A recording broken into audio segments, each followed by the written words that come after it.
এই বাংলাদেশ যেখানে যাচ্ছে ভেজালের একটা সৃষ্টি করছে বলে এইটার থেকে আমরা বাঁচতে পারতেছি না বলে আমরা খুব সম্মান করি বাংলাদেশি যারা আছেন তারা ইটালির জন্য অত্যন্ত গুরুত্বপূর্ণ। এটা এমন না যে আমরা তাদের থেকে নিষ্কৃতি পেলে বাঁচি, ওটা আমাদের না, আমরা তাদের রাখতে চাই। অর্থাৎ চেষ্টা হচ্ছে সমাধান করা, তাড়িয়ে দেওয়াটা সমাধান না। এইটা পরিষ্কার হয়ে গেছে, দুপক্ষেই ওটা পরিষ্কার, তাড়িয়ে দেওয়াটা সমাধান না। তবে কীভাবে এটাকে পরিষ্কার করা যায় যাতে তোমরাও পরিষ্কার থাকো, আমরাও পরিষ্কার। একটা মস্ত বড় জিনিস, আপনারা ব্যবসা করছেন, আপনারা রোজগার করছেন, সে রোজগার বাংলাদেশে যাচ্ছে। কাজে এটা আমাদের একটা বড় স্বার্থ আছে, আপনাদের সাফল্য আপনাদেরটার জন্য।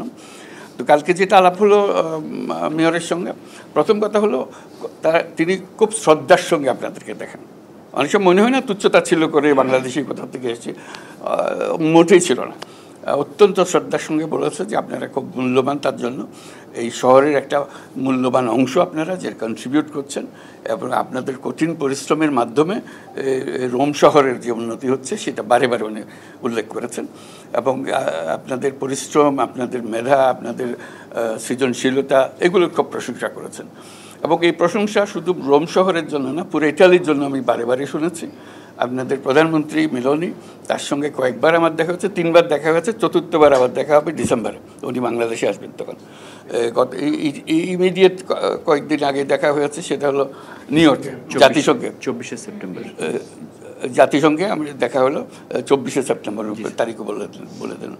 সেখানেও আবার আলাপ হয়েছে, কয়েকবার আলাপ হয়ে গেছে, 3বার আলাপ হয়েছে, এবং সেখানেও একই কথা। তো আমি বিষয়টা তুলেছি, অনেক জিনিস আমার জানা আছে আপনাদের সমস্যা সম্বন্ধে, যেহেতু সবসময় আসি, সবসময় কথা হয়, কারো না কারোর সঙ্গে আলাপ হচ্ছে।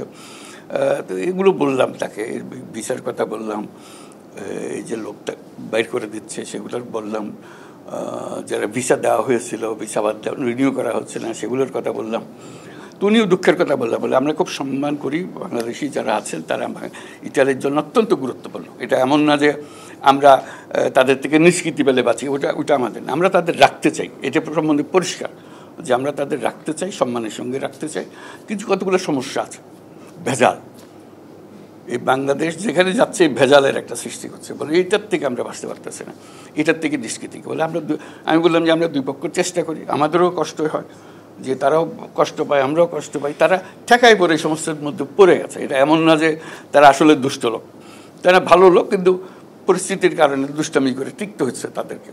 এটা দুষ্টামি করে যাতে টিকতে না হয় একটা পন্থা বাইর করতে হবে আমাদেরকে।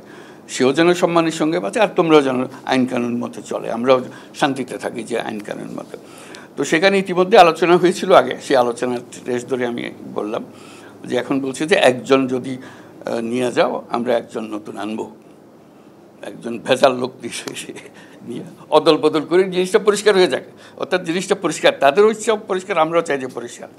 তো ওখানে একজনের পরিবর্তে একজন হবে না, একজনের পরিবর্তে 2জন হবে, এগুলো নিয়ে আমরা একটা আলাপ করছি যে কী করা যায়। এটা নিষ্কৃতি, এটার থেকে নিষ্কৃতি পেতে হবে, এটার উপায় নেই আন্তর্জাতিক আইন অনুসারে, এবং বিশেষ করে ইউরোপিয়ান ইউনিয়নের সদস্য হিসেবে তাদেরকে এটা করতে হয়। যে আমাদের লোক তো আসতেছে, নানা জায়গাতে আসছে, এই যে নানাভাবে আসে, তাদের সঙ্গে আমার আলাপ হয়েছে। এই জাহাজ থেকে সদ্য নামার লোকের সঙ্গে বৈঠক হয়েছে, মেয়রকে শুদ্ধ নিয়ে আলাপ হয়েছে, কী করবে এখন, এটা এসে গেছে। তো মেয়র বললো যে ঠিক আছে, এসে যখন গেছে আমাদের দেখতে হলো তাদের গ্রহণ করা, তাদের এখানে সেটেল করা। তো তাদের অ্যাটিচিউড দেখলাম যে এরকম না, এখনই জাহাজে ওঠো ফেরত যাও, ওরকম বলে না, ওরকম বলে না তাদের। এটি হলো ভালো লাগে যে এরা সম্মান করে, মানবিকতা আছে। তো আমি বললাম যে দেখো, এটা এখন তো এখানে আসলো, বলতে এরা এখানে থাকবে না তো। আমি বলছি কেন, বলে তাদের ডেস্টিনেশন হলো অন্যদিকে, আর উত্তরে যাবে, উত্তরে যেতে যেতে কদ্দূর যাবে সেটা তারা জানে, কিন্তু এখানে বেশি দিন থাকে না। তবে দেখলাম যে ওখানে থেকে থেকে যেটা হয়েছে, এটাও পরিচয় করে দিল। সে ওখানে আমার জন্য আমন্ত্রণ করে রেখেছিল, কয়েকজন বাংলাদেশি ছিল সেখানে, ওদের সঙ্গে পরিচয় বলে এটা আমাদের সিটি কাউন্সিলের সদস্যরা, এখানে যারা থেকে গেছে তারা এখন সিটি কাউন্সিলে আছে, বলে তারা এখন আমার মালিক, আমার হুকুম দেয় তারা। তার মধ্যে যিনি প্রধান নেতা তাদের মেয়রে দেখলাম যে বেশ সবিহ করে, তারা একটা বাচ্চা মেয়ে, একটা 27-28 বছরের মেয়ে, সে হলো এদের নেতা। যে বলে ওর কথায় আমাদের চলতে হয়, ও যখন বক্তৃতা করে আমাদের ত্রাহি ত্রাহি অবস্থা হয়। দেখলাম যে এটাও একটা সম্পর্ক দাঁড়িয়ে গেছে, যে এটা এমন না যে একেবারে নাম পরিচয়বিহীন লোক এখানে এসে গেছে, তারা শ্রদ্ধাও করে, কিন্তু সমস্যা আছে। এই সমস্যার সমাধানের জন্য বারে বারে আলাপ করছে। তারা চাচ্ছে যে কীভাবে সমাধান হবে। এই যে ছাত্রদের যাদের এক্সপায়ার করে ঢুকেছিল, তারপর আর দেয় না, এইটাও একটা বড় সমস্যা হয়ে গেছে। একটা তো হলে ভেজাল লোক ঢুকে গেছে, কাগজপত্র কিচ্ছু নাই, ভেজালের মধ্যে আছে, ওদেরকে কীভাবে সঠিক পথে নিয়ে আসা যায়। অর্থাৎ চেষ্টা হচ্ছে সমাধান করা, তাড়িয়ে দেওয়াটা সমাধান না। এইটা পরিষ্কার হয়ে গেছে, দুপক্ষেই এটা পরিষ্কার, তাড়িয়ে দেওয়াটা সমাধান না। তবে কীভাবে এটাকে পরিষ্কার করা যায় যাতে তোমরাও পরিষ্কার থাকো, আমরাও পরিষ্কার। এই হিউম্যান ট্রাফিকিং যে জিনিসটা বলে, আপনারা সবাই পরিচিত আছেন, বলে মস্ত বড় জিনিস, বহু লোক প্রাণ দেয় ইত্যাদি, এগুলো যাতে দিতে না হয় সেটার চেষ্টা করা। যেহেতু তাদের রাজনৈতিক নেতৃবৃন্দের সঙ্গে সম্পর্ক আছে, এটা বহুবার বুঝিয়েছি যে এই জিনিসটা যাতে হয়, সুন্দরভাবে হয়, এবং আপনারা যাতে বিভিন্ন পেশায় প্রতিষ্ঠিত হন, এটাও তারা ভালো লাগছে। তারা আসে একরকম, তারপর আস্তে আস্তে উপরের দিকে চলে যায়, কেউ তাদের নিজের চেষ্টায় করে ফেলে। তো সেটা আমাদের কাছে ভালো লাগে। যদি কোনো রকম বেআইনি কাজ না করলে আমরা খুশি।